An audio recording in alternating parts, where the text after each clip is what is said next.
1990, Françoise Lefebvre avait consacré un récit à son fils autiste. Ce livre, Le Petit Prince Cannibale, avait reçu le prix Goncourt des lycéens. Et aujourd'hui, ce fils est notre invité. Hugo Oriot, bonjour. Bonjour. Vous avez 30 ans, vous êtes comédien. Vous racontez votre enfance en autisme, comme vous le dites dans ce livre, L'Empereur, c'est moi.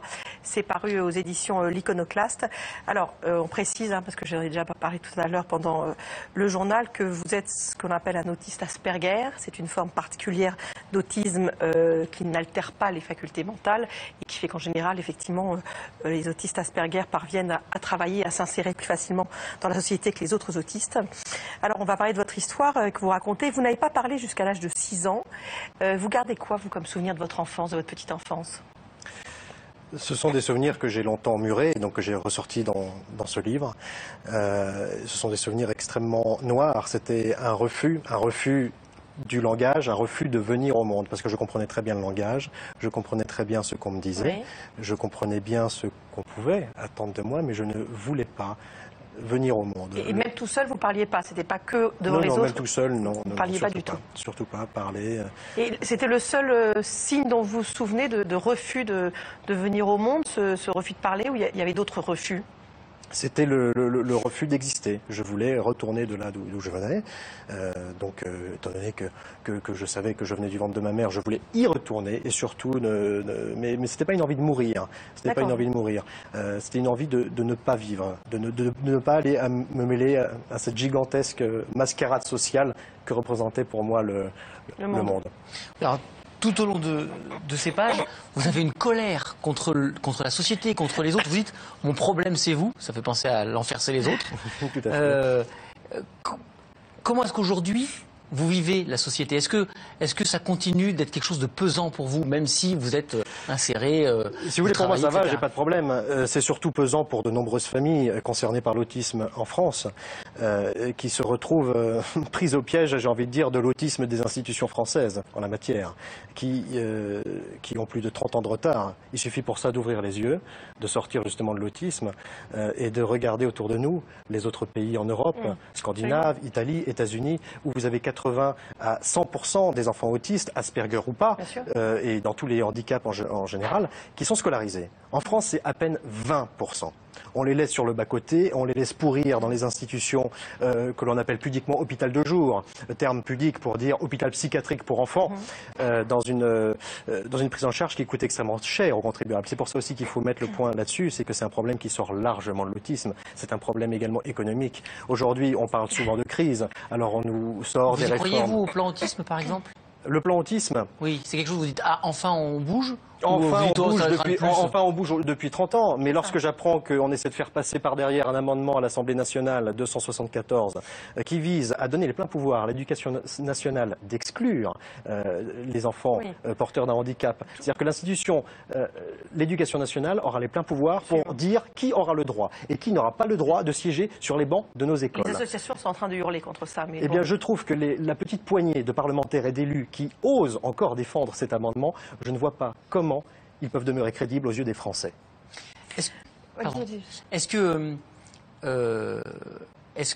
vous, aujourd'hui, non, dans votre enfance, je veux dire, vous avez quand même eu des profs ou des enseignants ou des personnes qui vous ont plu, j'allais dire, à l'enfant autiste que vous étiez, en dehors de votre maman? Il y a eu quelques rares professeurs, mais au collège, c'était très compliqué. Au collège, c'était très compliqué parce que finalement, ce que j'inspirais aux professeurs, c'était plus de la pitié. Et la pitié est le sentiment le plus méprisable, comme je le dis dans mon livre, le plus méprisable que je connaisse. J'étais pris entre la violence des élèves et la pitié que me témoignait l'institution. Expliquez-nous pourquoi vous vous appelez aujourd'hui Hugo, alors que vous êtes né Julien. Ça c'était un déclic très important. C'était le premier déclic pour mon ouverture au monde. Sur ma carte d'identité, je m'appelle Julien Hugo Oriot. Aujourd'hui, je m'appelle Hugo Oriot. C'est pour ça que je signe ce livre, Hugo Oriot. Quand je m'appelais Julien, je me rendais compte que la seule personne au monde finalement qui s'investissait, qui m'aimait, était ma mère. Mais je voyais à quel point elle se battait pour me faire rejoindre cette comédie sociale. Et quand j'ai vu à quel point elle se battait, je me suis dit en effet, c'était peut-être important de venir au monde. Alors pour ça, j'ai eu besoin finalement de tuer mon pire ennemi, de me tuer moi-même, pour casser les murs de ma prison. Et à ce moment-là, j'ai dit à ma mère, sur la marche d'un escalier, Julien est mort, il est enterré dans la terre noire. Je veux un autre nom. Et là, elle m'a proposé Hugo. Et à partir du moment où on m'a appelé Hugo, Hugo est celui qui a commencé à dire oui. Oui au monde, oui à la gourmandise, oui à la curiosité, oui, oui au fait de ne plus avoir peur de rejoindre les autres et d'exister parmi eux. Il y a eu un personnage très important dans votre vie, d'Hugo, c'est Sacha, un ami qui vous a... Oui, Sacha Wolf, qui est un ami de longue date. Nous sommes rencontrés vraiment, j'avais 13 ans, il en avait 14. Et je venais de sortir du collège parce que ça se passe mal. Voilà, c'était insupportable. Et à ce moment-là, Sacha, lui, voulait déjà être réalisateur à 14 ans, Sacha Wolf, et il avait décidé, dans sa classe, il devait faire un exposé sur un des livres de ma mère, Le Petit Prince Cannibale, qui raconte mon histoire.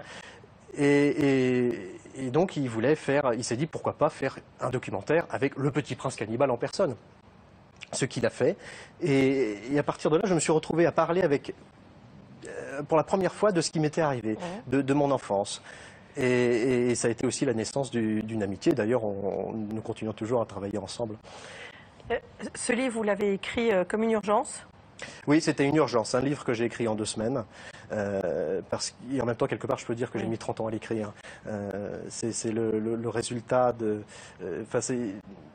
C'était un besoin de sortir. On sent ça dans votre écriture, que ça a besoin de sortir. À partir du moment où je vais commencer à devenir insoupçonnable, c'est-à-dire vers 15 ans. Insoupçonnable. Insoupçonnable, c'est-à-dire ne plus avoir aucun symptôme visible de ce qu'on appelle l'autisme. À ce moment-là, j'ai muré cette période sous une chape de plomb, comme une espèce de honte. Et je ne voulais plus en parler. J'ai même commencé à l'oublier. Et donc j'avais besoin à un moment de m'y replonger, de la sortir, parce qu'on fait avec ce qu'on est. Vous venez de dire je n'ai plus de symptômes visibles de l'autisme.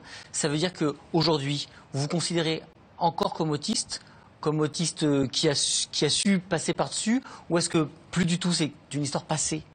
Quel est votre rapport avec l'autisme aujourd'hui? Mon rapport avec l'autisme, comme je vous le disais tout à l'heure, pour moi, ce sont les institutions françaises qui sont autistes, pas moi. Et vous êtes en paix avec vous, là, aujourd'hui? Complètement, complètement. Mais ce qui n'empêche pas de partir en guerre quand j'ai certaines colères. Merci beaucoup. En tout cas, c'est un très beau livre. Effectivement, qui se lit comme une urgence. Voilà, absolument. Hugo Oriot, L'Empereur, c'est moi. C'est un livre écrit en 2 semaines qui se lit en 2 heures. Un livre TGV. Et c'est paru chez l'Iconoclaste. Merci beaucoup.